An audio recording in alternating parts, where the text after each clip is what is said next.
আমি প্রশিক্ষকের দৃষ্টিতে দেখছিলাম যে কিভাবে তৈরি করলে তারা চান্স পাবে। মিলিটারি একাডেমিতে ইনস্ট্রাক্টর থাকা অবস্থায় সম্ভবত আমি বাংলাদেশ আর্মির একমাত্র অফিসার বা একমাত্র প্রশিক্ষক যে একটা ফরেন কোর্সকে প্যালেস্টাইনের 30 জন ক্যাডেটকে আমি 6 মাস ট্রেনিং করে অফিসার বানিয়েছি এবং তারা এখন প্যালেস্টাইনে অফিসার হিসাবে আছে। কারণ আমার এখানে এখন বলা যায় বেশিরভাগ সিনিয়র অফিসাররা তারা তাদের সন্তানদেরকে পাঠাচ্ছে, তারা ফোন করে আমাকে সরাসরি ওভার ফোনে হ্যাঁ ইউসুফ আমার ছেলেকে তোমার কাছে পাঠালাম, আমার মেয়েকে গাইড কর। তো এটাও কিন্তু একটা আমার জন্য একটা চ্যালেঞ্জ, আমার রেপুটেশনটা রাখা বা আমার একাডেমির রেপুটেশনটা রাখা। না আসলে ব্যাপারটা ওইরকম না যে এলাম দেখলাম জয় করলাম, এরকম না। যাতে কোচিং সেন্টার শুনলে মনে হয় অনেক সময় যে হচ্ছে ক্লাস হবে কি হবে না, যাবে একসাথে গাদাগাদি করে ক্লাস করবে, কি হবে না হবে এরকম। বাট এখন তো আমরা বলা যায় যে অলমোস্ট 50% মতো গ্রিন কার্ড আমাদের একাডেমি থেকেই চান্স পাচ্ছেন, বিভিন্ন মিলিটারি একাডেমিগুলোতে তারা প্রশিক্ষণ নিচ্ছে। আমি শুরু থেকে এইটাতেও খুব ফোকাস করেছি যে আমাদের কোচিং সেন্টার হবে একদম ওয়েল ম্যানেজ। আউটডোরে আমাদের সবগুলো আইটেম রয়েছে যেটা আইসিএসবিতে করে। তো আমি যখন চিন্তা করলাম যে আমি আইসিএসবি নিয়ে কাজ করবো, তো এটা আমাকে খুব বড় একটা মানে কাজে দিয়েছে। কারণ আমার চোখ হচ্ছে প্রশিক্ষকের চোখ। স্যার, আইক্যান একাডেমি তো আইসিএসবি যে সেক্টরটা আছে এটা নিয়ে কাজ করে তো এখন বর্তমানে বাংলাদেশে 1 নম্বরে আছে। তো স্যার স্বল্প সময়ে কিভাবে এই মাইল ফলকটা ছোলেন? মানে আমার কাছে অনেকটা মনে হচ্ছে যে ভিনি ভিডিভিসি বা এলাম দেখলাম জয় করলাম, এরকম অনেকটা লাগছে আমার কাছে। না আসলে ব্যাপারটা ওইরকম না যে এলাম দেখলাম জয় করলাম, এরকম না। বাট আল্লাহর রহমতে তুমি যেটা বললা যে আমরা এখন বাংলাদেশের আইসিএসবি সেক্টরে আইক্যান একাডেমি 1 নম্বরে। বাট এটার পিছনে যে বিষয়গুলো কাজ করেছে, আমি যখন এটা নিয়ে কাজ করব তখন যখন মানে খোঁজ খবর নিলাম, দেখলাম যে এই আইএসএসবি কোচিং সেক্টরটা একটা গ্রে এরিয়া। গ্রে এরিয়া কি, যেখানে বেশিরভাগ কোচিং সেন্টার যে ইনস্ট্রাক্টর যারা আছে তাদের এক্সপিরিয়েন্সের অনেক ঘাটতি। হয়তো দেখা গিয়েছে এমন একজন কোচিং সেন্টার দিয়েছেন যার হচ্ছে নিজেরই অভিজ্ঞতা নেই, বা কখনো ট্রেনিং করেনি বা কখনো যায়নি। ট্রেনিং করে নেই, বা করলো মিলিটারি একাডেমিতে 6 মাস ট্রেনিং করেছে সেটাই তার অভিজ্ঞতা, বা সে একবার গ্রিন কার্ড পেয়েছে সেটাই তার অভিজ্ঞতা। এইটা দিয়েই সে একটা কোচিং সেন্টার খুলেছে এবং সেভাবে সে গাইডলাইন দিচ্ছে। বাট তখন আমার মনে হলো যে এটা আসলে একটা ভয়ঙ্কর ব্যাপার। কারণ তুমি যদি একটা বিষয়ে না জানো, অভিজ্ঞতা না থাকে তোমার, বাট তুমি যদি আরেকজনকে শেখাতে যাও তখন কিন্তু সেটা আরও মানে খুব ভয়ঙ্কর হিসেবে কাজ করে। অনেকটা হচ্ছে অল্প বিদ্যা ভয়ঙ্করী, যেটা আমরা মানে গাইড করতে পারবো না বা হ্যাঁ, এরকম exactly। হয়ে থাকে। তো এখানে দেখো যে আল্লাহর রহমতে আমার একটা অভিজ্ঞতা রয়েছে, যে আল্লাহ আমাকে সুযোগ দিয়েছে। আমি মিলিটারি একাডেমিতে প্রায় 5 বছরের মতো ইনস্ট্রাক্টর ছিলাম।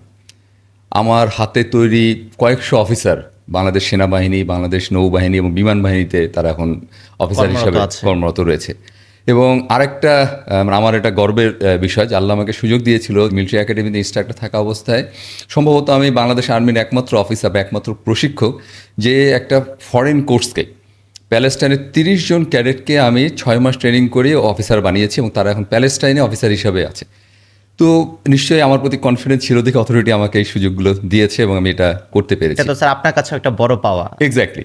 তো আমি যখন চিন্তা করলাম যে আমি আইসিএসবি নিয়ে কাজ করব, তো এটা আমাকে খুব বড় একটা মানে কাজে দিয়েছে।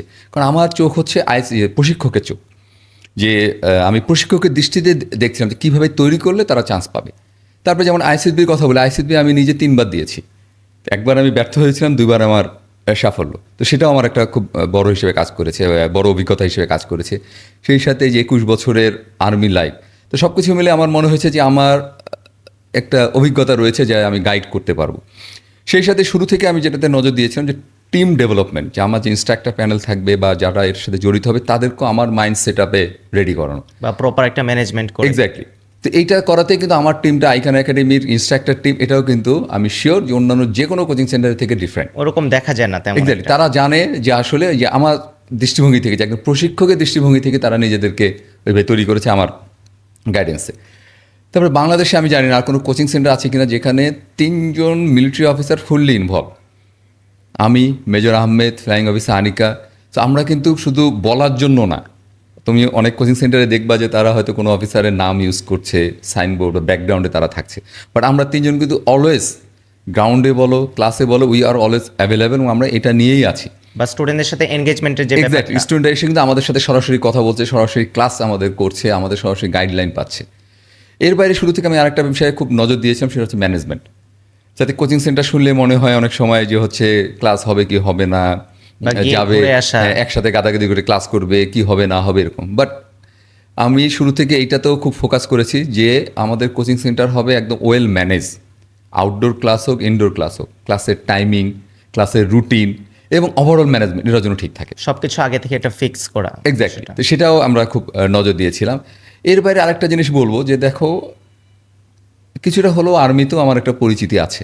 কি বললাম, আমি লম্বা সময় ইনস্ট্রাক্টর ছিলাম, আরও বিভিন্ন জায়গায় কাজ করার কারণে আমাকে মোটামুটি অনেকেই চেনে বা জানে ওই তো এই কারণে কিন্তু আমারও একটা রেপুটেশন আছে যে আমি এমন কিছু করব না যে আমি একটা একাডেমি দিলাম বা কোচিং সেন্টার দিলাম, সেটা স্ট্যান্ডার্ড এমন হবে না যে ওনারা বলবে যে একজন লেফটেন্যান্ট কর্নেল এসেছে, একজন প্রশিক্ষক ছিলেন, তার স্ট্যান্ডার্ড এরকম।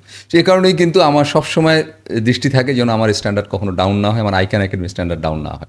কারণ আমার এখানে এখন বলা যায় বেশিরভাগ সিনিয়র অফিসাররা তারা তাদের সন্তানদেরকে পাঠাচ্ছে, তারা ফোন করে আমাকে সরাসরি ওভার ফোনে হ্যাঁ ইউসুফ, আমার ছেলেকে তোমার কাছে পাঠালাম, আমার মেয়েকে গাইড কর।